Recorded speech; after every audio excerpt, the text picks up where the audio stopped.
para Einstein, ele já velhinho, se você pudesse fazer um pedido de uma coisa, o que seria isso? Ele disse, eu queria conhecer a mente de Deus.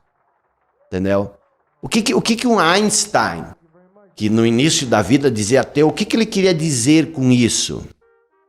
O que acontece? Quando Jesus, vou falar de Jesus, que Jesus é um cara muito respeitado, muito idolatrado, um cara assim que mudou a história da humanidade e tal.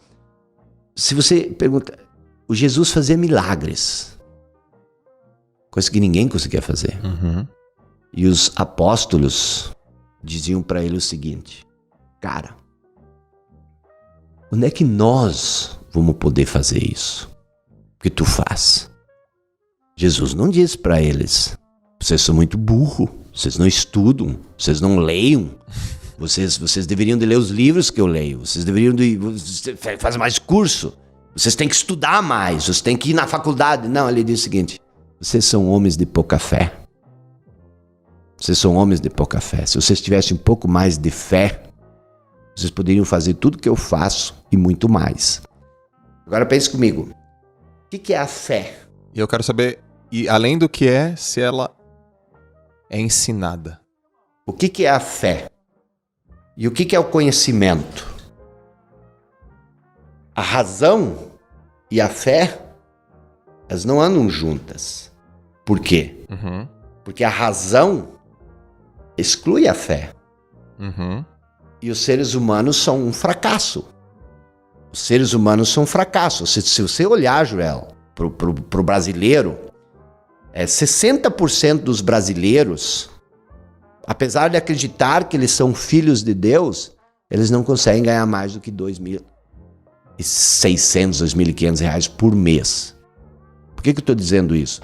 Porque ganhar dinheiro é uma troca. Ok. E se você não tem nada para trocar, ninguém vai te dar dinheiro. Perfeito. Então, se você não tem poder para criar um objeto de troca, você não vai receber nada em volta. Então, a maioria das pessoas, elas acreditam que elas não têm capacidade suficiente para fazer algo que possa lhes dar uma renda maior.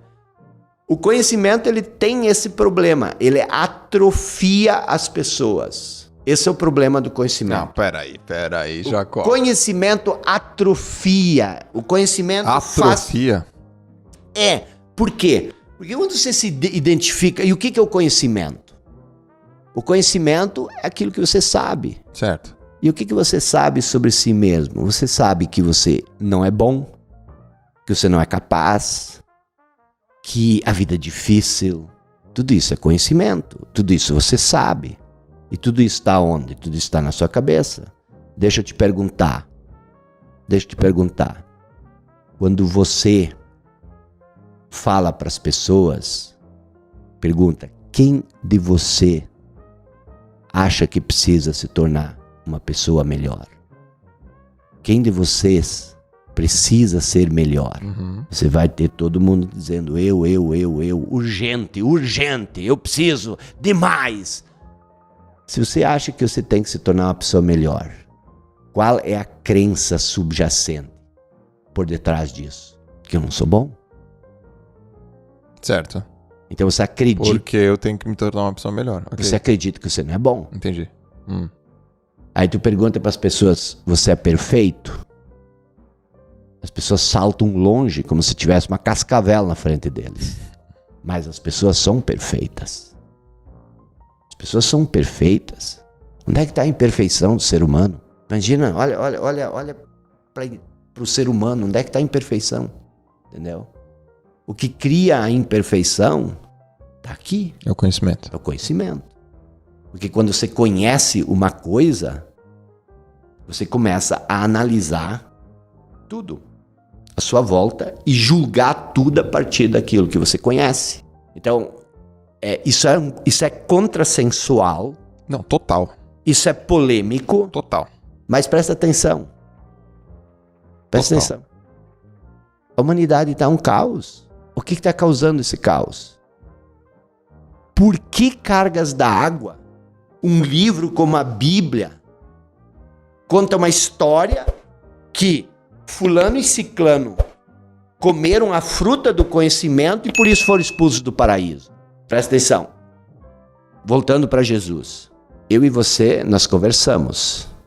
Mas eu não fico conversando através de parábolas contigo. Nós somos amigos. A gente tem papo reto. Os apóstolos eram amigos de Jesus. E Jesus só falava em parábolas com ele. Imagina se eu fosse aqui só contar parábolas. E os apóstolos suspeitaram disso. Os apóstolos olharam para ele e disseram assim: cara, o que tem de errado contigo? Por que você só fala em parábolas com a gente? Ninguém faz isso. Você é doido? E aí o que Jesus respondeu? Que vocês não ouvem. Vocês têm ouvidos, mas vocês não ouvem. Vocês têm olhos, mas não veem. E eu posso te ver agora aqui, ó. Você está filtrando tudo que eu estou falando. Com que filtro? O filtro do conhecimento. Exato. Então você não ouve. Por quê? Porque você, enquanto que eu estou falando, você está tentando ajustar as minhas palavras dentro do meu molde. Dentro do teu molde. Por isso que a mudança é tão difícil. A mudança é tão difícil. E aí, você vai dizer assim, tá, mas virou pastor agora, só fala em Jesus, podemos ir para a filosofia. Vamos. Vamos? Vamos. O que Sócrates quis dizer quando ele disse o seguinte? Sócrates, para mim, depois de Jesus, foi o maior sábio que já existiu. O que Sócrates quis dizer quando ele disse o seguinte? Ensinar não é encher um vaso. Ensinar não é transmitir conhecimento. Ensinar é acender uma chama no outro. E nós ainda não falamos sobre fé. Ensinar é acender uma chama no outro. Entendeu? Então assim, o que a escola faz? A universidade faz? Ela acende chama ou ela enche o vaso? Enche o vaso.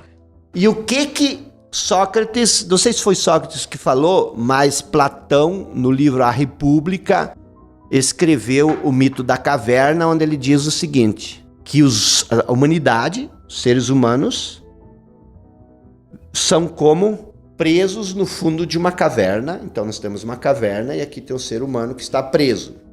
E ele está preso de tal forma que ele só consegue ver o fundo da caverna. Ele só consegue ver o fundo da caverna. E aqui na boca da caverna existe uma fogueira. E entre a fogueira e a boca da caverna existe toda uma realidade. Uhum. E as pessoas presas no fundo da caverna só conseguem ver a sombra, as pálidas sombras da realidade, e elas acreditam que isto é a realidade. Isso é a mesma história. Porque o que é a pálida sombra da realidade? Uma vez que você se identifica com o teu conhecimento, a realidade, ela deixa de ser a realidade, ela se torna uma sombra daquilo que você acredita. Sim. Por isso que isso nos limita. Então, quando eu digo que o conhecimento nos limita, que o conhecimento nos atrofia, eu estou falando disso. E aí ele diz mais, presta atenção.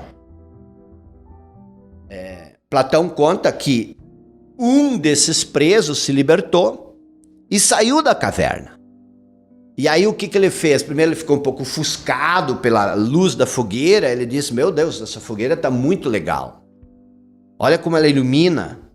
Só que daí ele passou pela fogueira, ele viu a luz do sol. E aí ele viu toda aquela paisagem linda, natureza. E ele disse, meu Deus do céu, onde é que eu estava? Isso aqui é a realidade. Eu não tinha essa percepção de modo algum lá na caverna. Aí ele se lembra dos amigos que estão presos na caverna.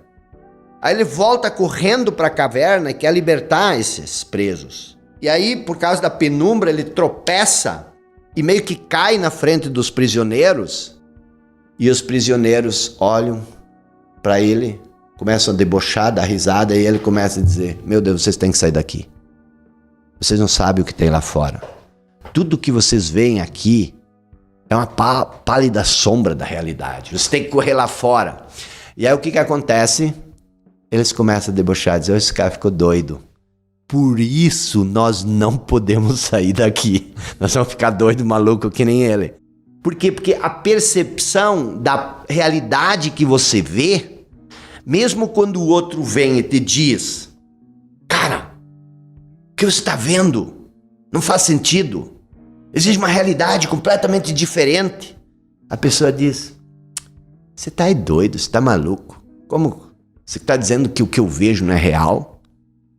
Cara, isso foi escrito há 450 anos antes de Cristo. E aí Cristo veio depois com essa nova conversa. Vocês têm ouvidos, mas você não ouve. E aí quando